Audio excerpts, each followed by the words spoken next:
Before we get into it, guys, wanted to make you aware that only 17% of the folks that watch the content on the channel are currently subscribed. If you could, please consider subscribing and dropping a like to the video. Also, check us out on X and Twitter at ClayPRC. This is Clay with the Pennsylvania Roller Coaster Club, and you're watching Hersheypark, the blueprint for success. Any reasonable person would understand that before you look at the history, you need to have context. So what exactly is the Hershey Entertainment and Resorts Company? Well, as I said, fair question. So let's take a look at everything that would encompass. That would include Hersheypark, Hersheypark Arena, Hersheypark Stadium, Zoo America, Star Pavilion, the Hershey Bears of the AHL, the Hershey Nursery, the Hershey Laundry, the Hershey Hotel, the Hershey Lodge, Hershey Country Club, the Hersheypark Camping Resort, the Cocoa Beanery, Houlihan's Restaurant, and the Devon Seafood Grill. Now, as you can see, not really hurting as far as generating revenue and capital on an annual basis. Now, very important to consider, this is still a private company to this very day ever since it was founded. And this is not the company that produces the chocolate. Same original ownership, but a different company wholly. The two really don't have anything to do with one another except for the branding and the IPs that are associated with Hershey chocolate. But if you think this story is just about milk chocolatey rectangles, well, I gotta tell you, it's not. You see, the Lancaster Caramel Company was world-renowned back in 1883 when it was founded. And by the 1890s, they employed over 1,300 workers. And after a trip to the World's Columbian Exposition in Chicago, boy, Milton Hershey, he fell in love with the idea of chocolate. So he took an enormous risk. And in the year 1900, he would sell Lancaster Caramel Company and all of its contents except for the Hershey chocolate recipe. And he would move to what would now be present-day Hershey, Pennsylvania, just roughly about an hour to the west of Philadelphia. Now, he would go on to build unbelievable revolutionary chocolate factories, and eventually for his residents and for his employees of this new town founded for the sole purpose of the chocolate factory, he decided that they needed leisure, they needed entertainment. And at this time in America, the trolley park was exploding, and Milton Hershey knew that to have good employees, you had to have happy employees. The first ride to actually open in the park was in 1908, and it was an Allen Herschel carousel, often referred to as the merry-go-round. And this was followed in 1910 with the addition of the miniature railroad, which remained open and in operation until the 1971 season. Now, the park has operated a bumper car ride since 1926, and a variety of boat rides on Spring Creek, and 6 dark rides, 3 of which were fun houses. The park added its first 2 kiddie rides, also in 1926, the Prowler and the Regurgitator. Now, in terms of roller coasters, Hersheypark finally entered the fray in 1923 with Wildcat. And Wildcat was revolutionary for the area as the first complete full-circuit wooden roller coaster for the community. And it was an early Philadelphia Toboggan Company ride. It's a ride that would continue to reign in infamy, as you'll see later in our story, for years and years and years to come. Now, the park wouldn't just stop there. As the decades would move forward, they dabbled in multiple different areas for the park.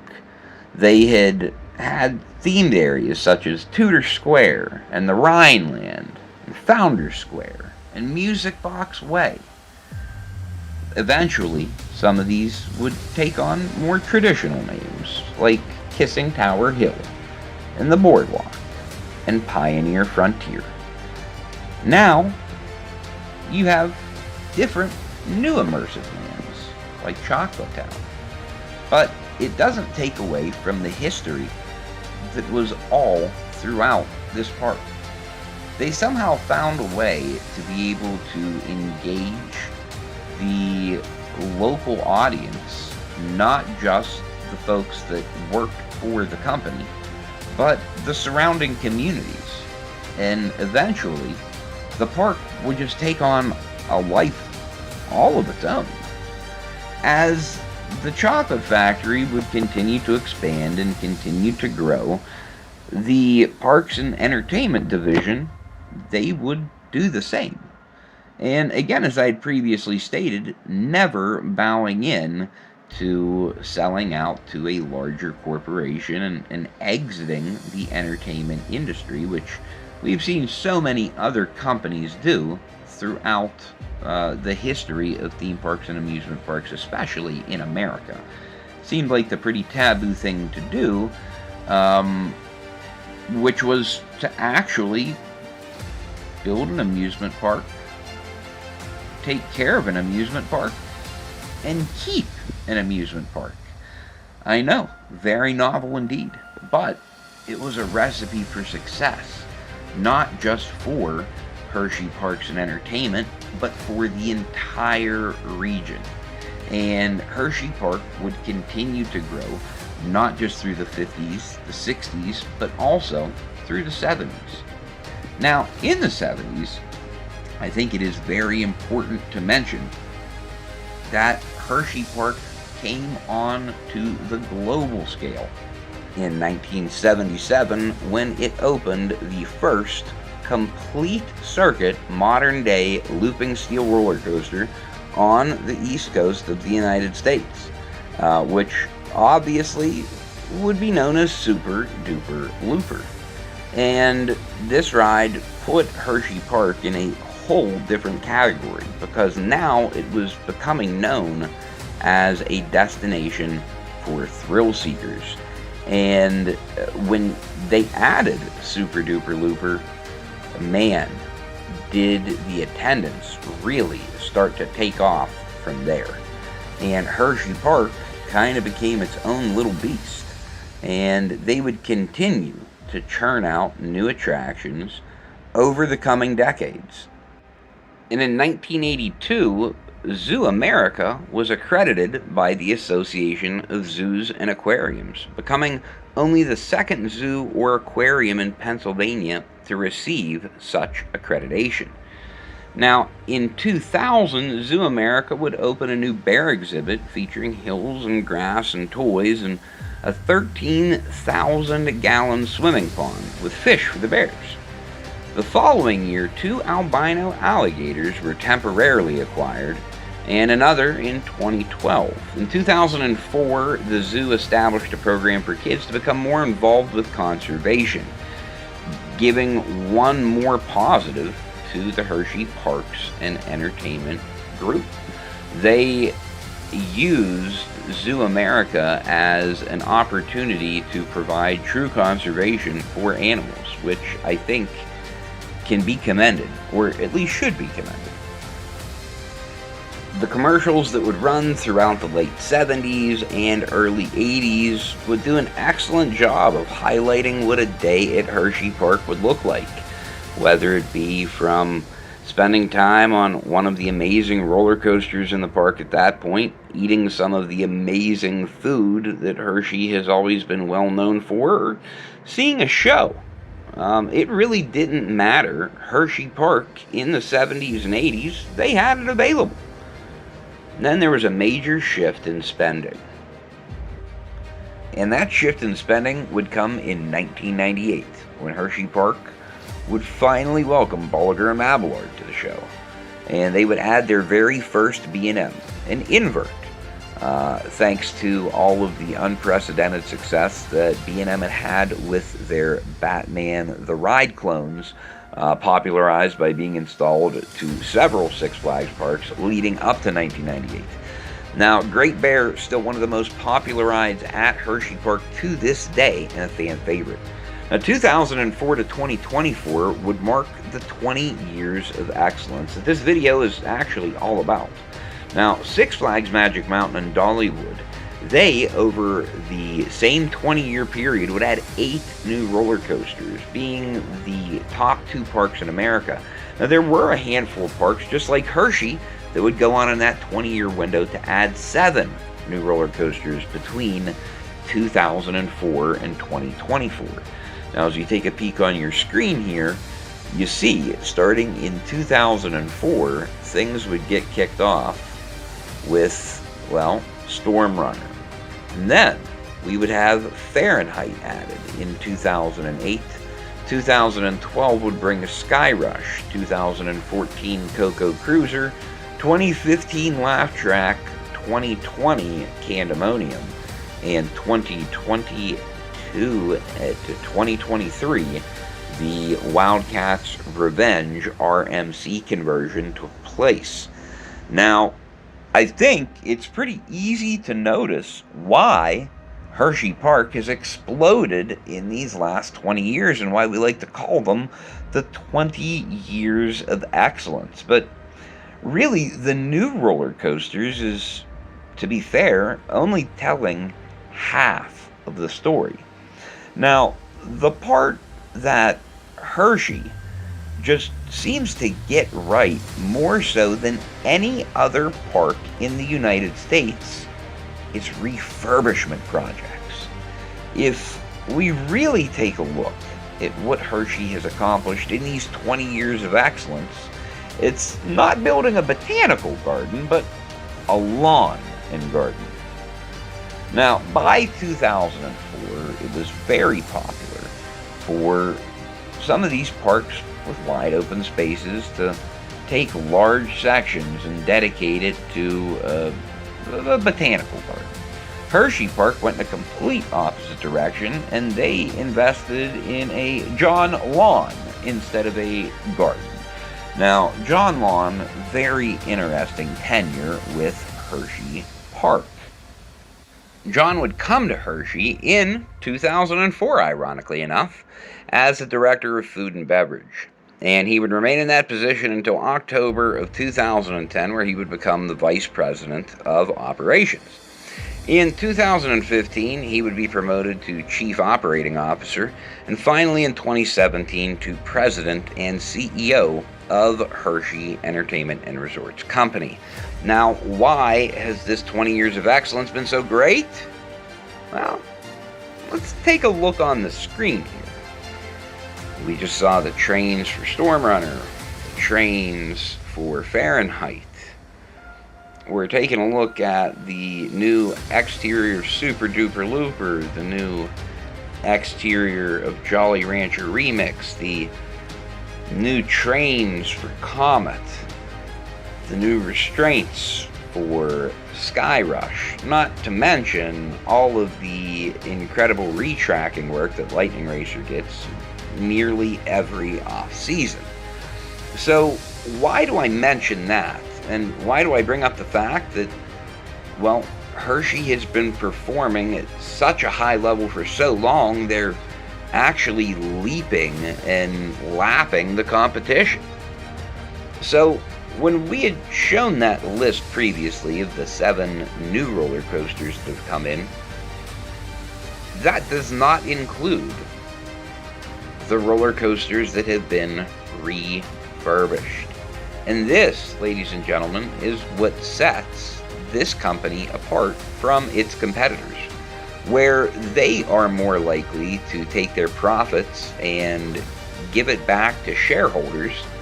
When you're a private company like Hersheypark is, when you have no shareholders to be beholden to, you can make decisions that are 100% focused on your guest, on your experience, and on your rides. Not just the rides that are incoming, but the rides that are on site today. You see, what Hershey does better than anyone else is they understand the value of what they already have. They understand how to take what they already have and make it better. And how are they able to so consistently make older rides better? Well, it's quite simple. They listen to the consumer. They listen to their customer base. They listen to the feedback and suggestions that their season pass holders make. And they've been doing it for years. Now, is Hershey perfect? Far from it. As a matter of fact, if I had to give my own 2 cents, I kind of feel like they borderline ruined Comet by giving it new PTC trains. But at the same time, I understand that running those old trains, it just wasn't an option anymore. They were becoming to the point of disrepair, and they needed to be upgraded. And as unfortunate as it is, nearly every ride that runs with the old buzzbar restraint trains will eventually fall by the wayside, because not everything can last forever. Even though I'm disappointed, it doesn't change the fact that I'm appreciative. I'm appreciative that there is a park that is willing to take care of what they already have. It's way too often that we see a masterpiece, a brand new ride, like Wildcats Revenge, for instance, that gets built by a park, and that steals the show.